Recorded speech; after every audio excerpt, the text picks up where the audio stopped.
This week I have a pretty wild critic on the show named Doctor Bobe. Now, I understand you write for a rather prominent journal of criticism, Doctor. Yes, Peter. I am the assistant radio, etc. critic at the Review. Now, Doctor, is that R-E-V-I-E-W or R-E-V-U-E? Neither, Peter. It's R-A-V-Y-O-O. Okay, what have you been working on? I've been hammering out my theory about how all writing that enjoys wide appreciation during its author's lifetime is merely debris that gets swept up for a moment by a meaningless, empty zeitgeist, like leaves in the wake of a luxury sports car driven by a bald man. You see, the only writing that actually means anything is writing that only becomes explicable long after the deaths of its author and his or her unimpressed contemporary audience. Take, for example, the work of some of the classic novelists and poets, such as Robert Louis Stevenson, William Butler Yeats, David Foster Wallace, Henry David Thoreau. You see, their work was adored in their lifetimes, but now none of the conclusions of their literary experiments have been replicated by anyone currently working in the field of critical science. But then take, for example, Francis Saltus and Harriet Leonora Bates, whose work has never been appreciated by any but the least influential fanatics, and is yet, if you ask me, some of the BSE. And so what does BSE even stand for tonight? Best ever. Very interesting, Dr. Bobe. Your theory, in my estimation, is as airtight as it is well thought out. It sounds like you're availing an invincible delusion of grandeur to a lot of mediocre writers who otherwise would be forced to adopt a more sober attitude about their ability and how much it is actually worth. Thank you, Peter. That's the plan. You see, I've also been writing about the technique for defending one's work against all negative opinion by anticipating and including in the work every possible negative opinion that could be reasonably had about it. That's fascinating, Doctor. That could come in handy for me. How might, Dr. Bobe, such a defense play out? Well, Peter, for example, suppose someone were writing an essay about, say, conceptual poetry, which is the kind of poetry you don't have to actually write or read. You just make up the idea and your audience reacts to it. An essay about conceptual poetry would more likely than not have 0 lines of poetry in it. So to defend against the criticism that an essay about poetry that doesn't have poetry in it is an abomination, all you have to do is mention the criticism in a self-deprecating manner and discuss what kind of a person it makes you, that you don't see a reason why poetry shouldn't be completely bled of all form, and then discuss what kind of a person it makes you for realizing that your viewpoint on that subject makes you a certain kind of person. By the way, I also wrote a brief little treatment of your show, FOTFF, Peter. Oh my God, Dr. Bobe. I'd love to hear what you think.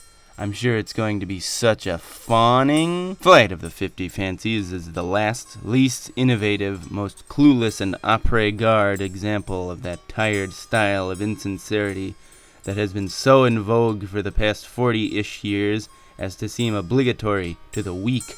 The most contemptible aspect of the Flight of the 50 Fancies is its hiding and excusing that uninspiring, unenlightening, depthless insincerity by masquerading it under the name of fiction, as if that fools anybody into conflating a person's sorry inability to say what he means with that person's conception and execution of imaginative prose narration. That terror you have of being earnest, that terror everyone who reads or listens to anything by you can immediately tell that you have, that terror everyone can immediately tell that you are trying to hide, and can immediately tell that you think you're hiding successfully, is the terror that earnestness will be confused with naive simple-mindedness, which God forbid anyone ever accuses you of. Fiction is not in any sense a clever, more acceptable version of the deep-seated compulsion to be insincere, But nowhere in your work, Peter, have I found evidence that you yourself are aware of that fact. Even that empty goal of fiction for no reason but to show how clever the writer of it is cast aside by your sarcastic crutch, because at least those who travel that road are sincere in their desire to be seen as clever. What cries out to me is that you don't actually have anything to say. And what bugs me is how impossible it is for my prediction not to come true. That you'll figure out how to take a lot of what I'm saying as a compliment. I want to summarize my views about your corpus, or at least what I consider my more salient, least foamy views, by quoting a passage you yourself quoted in an unknowingly aware moment, if you'll excuse the paradox, several episodes ago. If you'll recall, merely by giving a different name to a thing, its real form does not become altered. In fact, if a man were to call the cultured uncultured, he himself would be subject to the derision of all good people. I wanted to thank Dr. Bobe for having a high enough opinion of my work to admit on the air that its serious, fundamental, and omnipervasive problems are complicated and take several lungfuls of air to communicate. I want to thank Dr. Bobe for coming on my show and describing a bone-deep and fascinatingly difficult-to-hear analysis of my entire artistic purview, rather than drenching me in a storm of my work's easy juvenile problems, like that I completely lack any word-feel sense, or that the only time any of my characters have distinct voices is when I'm speaking as them, and literally making them sound different from each other. Even though the more vital differences between voices in a speechless field like fiction are basically everything except how a character literally sounds, unless they describe how they sound, and that description tells you something about the person who they really are, which in any case would be a speechless event taking place as it would on the page. I want to thank my guest for not pointing out that all of the stories that make me, their creator, wince when I reread them make me wince because of stylistically inexcusable decisions that become visible to me only when I know someone else looked at them and did not excuse them and possibly winced at them. Chiefly, though, I want to thank my guest for rating my work worthwhile enough, at the very least, to consider carefully and to parasite his career off of. One cannot pan that over which one has not brooded at length. I am fully flattered by the fact that you have trawled my work from below the sludge of twaddle, not even worth panning. Brood on, Doctor, and good night. You're listening to the Flight of the 50 Fancies on Doctor Day.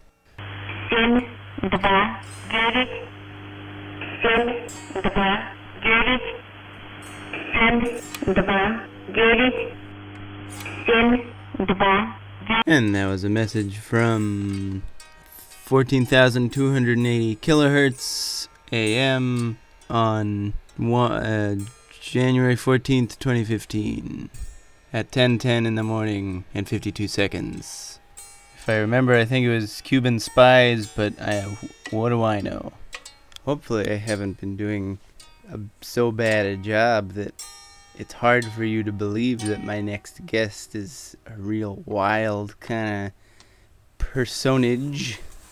But one way or the other, I'm speaking in the studio. There's a ape trainer, and this ape trainer is named Dom DeLillio, and he works for the zoo in Philadelphia. Represent, yo, Philly. Which is kind of why it's part of the reason why he's on the show now, just because it's hard to fly in all these people from all over the place. Not that Boston is too far away. I think Boston is the furthest person I had to fly anyone in from. It's not that I was flying anyone in, you know what I mean. I'm just joking around. Kind of because he's a local guy, and his name is what I just said his name was. So, welcome to Flight of the 50 Fancies. So why don't you tell us a little bit about yourself? Thanks, Peter. Oh, well, first of all, I want to just explain that I'm not just an ape trainer. I mean, I train a lot of animals, but my degree is in ape training. I went to the Laval University, which is in Quebec, so I don't have... Wait, hang on, Dom. I gotta screw with the microphones for a second. So, what were you saying? I don't have an English language education in ape training, but the apes don't know the difference between English and French, so doesn't really get in the way. Now wait, so Laval University, you said, where is that in Quebec? It's in Quebec,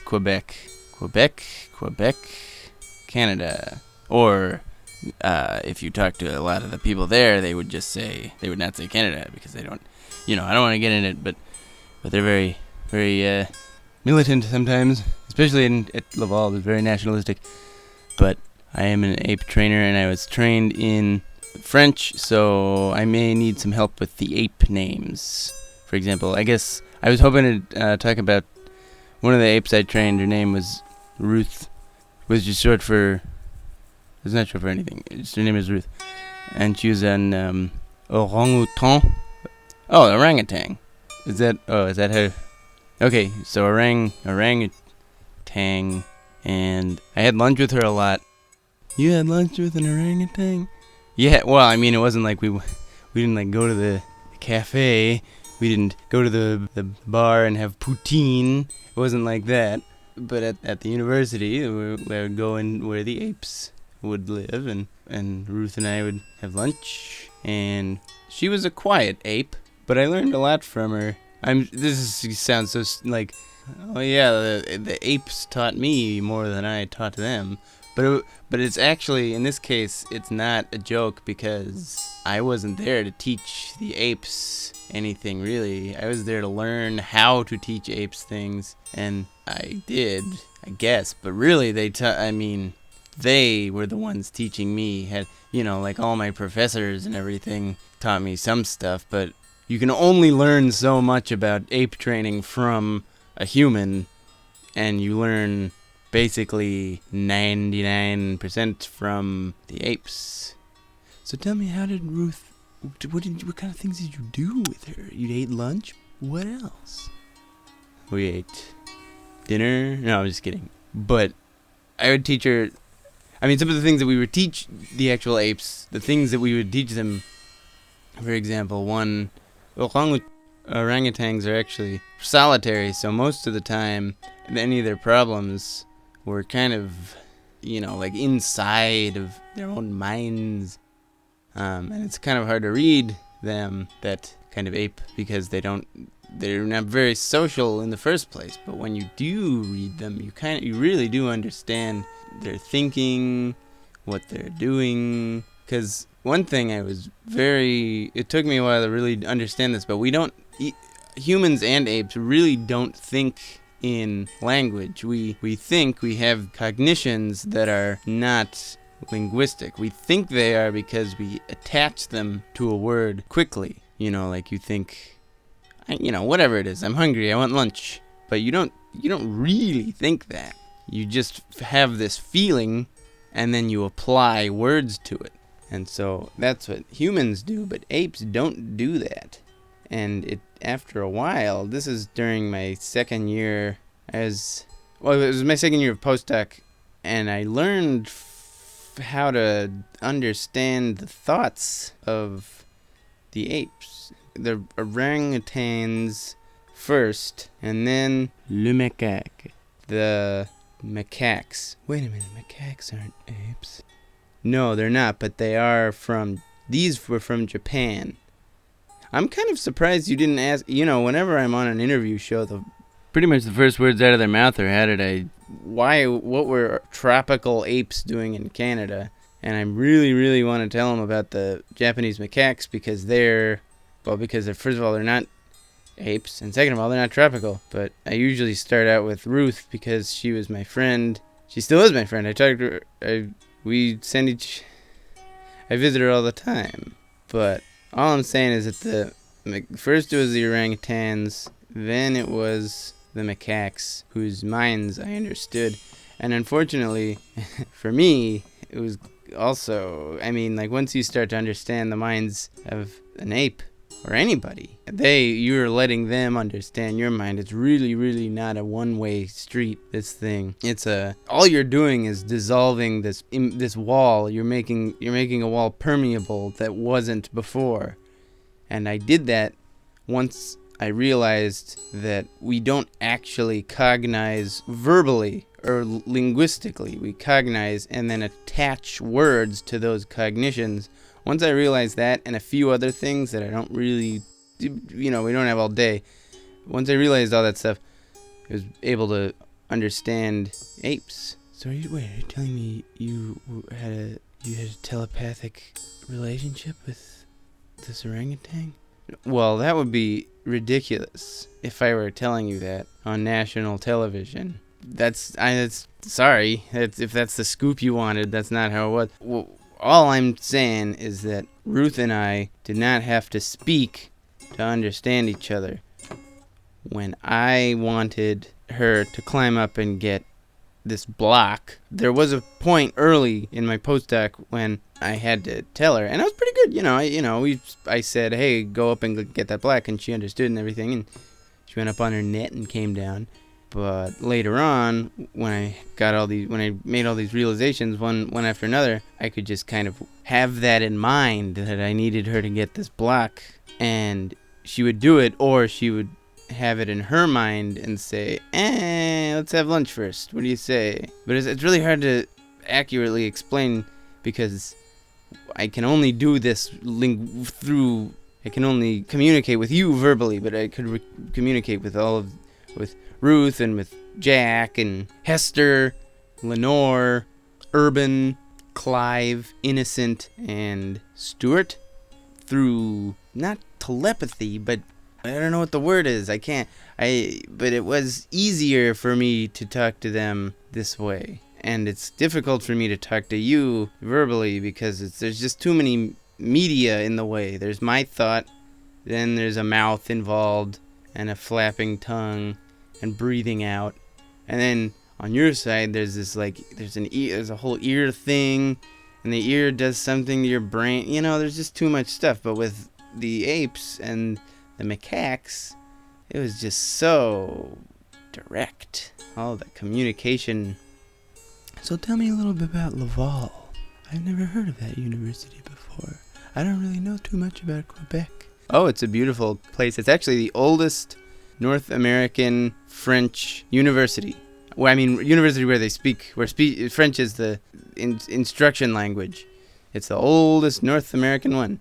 And I learned a lot. So I just wanted to ask you, how come an ape in Quebec City was named Ruth? Why not Pierrette or whatever?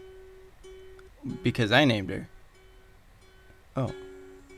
And your English is your first language? That's right. Well, but then how come you didn't know how to say or wait a minute, actually hold on. We gotta go. Thank you so much for being here. Thanks for having me. Okay, well, now I don't want to get in between any ancient disputes, least of all the dispute of moral volition, but I got a letter today, kind of an angry screed-style letter, which I'll paraphrase as there are too many bleeps, and I've used up my bleep quota for the month. Basically, the author, whose name is Herman Jacobi, who translated this kind of wild book called the Sutra Kirtanga by someone named Ganadhara Sudara Swami. At least, I'm doing my best here. Anyway, the point is that Mr. Jacobi has a translate. If he wanted me to read part of the Sutra Kirtanga that kind of maybe puts a little bit of a broom into the system of the compendium on reality. I guess I've been reading a few too many compendium on reality texts, and apparently not everyone agrees with the views expounded in the compendium on reality, and one of those people is the author, and I imagine the translator, based on the number of bleeps and curses in the letter he sent me, of the Sutra Kirtanga. So I myself am a non-partisan in this dispute. I am merely a messenger spreading the views of all those who wish me to spread them. An honorable task I have set for myself. Anyway, so let me make sure I got the right thing here. So he wants me to read Sutra Kirtanga, Book 2, Lecture 6, Ardraka, texts 26 to 29. 31. And it sounds a little something like this. If one thrusts a spear through the side of a granary, mistaking it for a man, or through a gourd, mistaking it for a baby, and roasts it, one will be guilty of murder according to our views, says the Buddhist. If one puts a man on a spit and roasts him, mistaking him for a fragment of the granary, or a baby, mistaking him for a gourd, he will not be guilty of murder according to our views. If anybody thrusts a spear through a man or a baby, mistaking him for a fragment of the granary, puts him on the fire, and roasts him, that will be a meal fit for the Buddhas to breakfast upon. And that's Jacoby's translation. And if you ask me, I think that's a little bit of a disingenuous interpretation of that viewpoint about volition in the moral features of an act. But as I said, I'm not a partisan. I am merely spouting the viewpoints of whoever sends me letters. The angrier, the better. But anyway, so there's a footnote here. It says, Sri Lanka gives the following explanation. During a struggle with savage men, someone runs away and throws his cloak off on a granary. An enemy in pursuit of that man mistakes it for him and takes hold of it, together with the part of the granary. This interpretation looks absurd, but it will appear not so if we remember that granaries are beehive-shaped reservoirs made of sun-baked mud or wattle and mud. Compare Grierson, Bihar Peasant Life, page 17. And return to text. Ardraka says, well-controlled men cannot accept your denial of guilt incurred by unintentionally doing harm to living beings. It will cause error and no good to both who teach such doctrines and who believe them. A man who knows the nature of movable and immovable living beings, above, below, and on the earth, who is afraid of injuring them and abstains from wicked deeds, may speak and act in accordance with our law. He will not be guilty of any sin. So now I don't know what to think. This show's getting a little too edgy, I think. So maybe I don't want to bug anybody. Don't send me disputes anymore. You get your own show.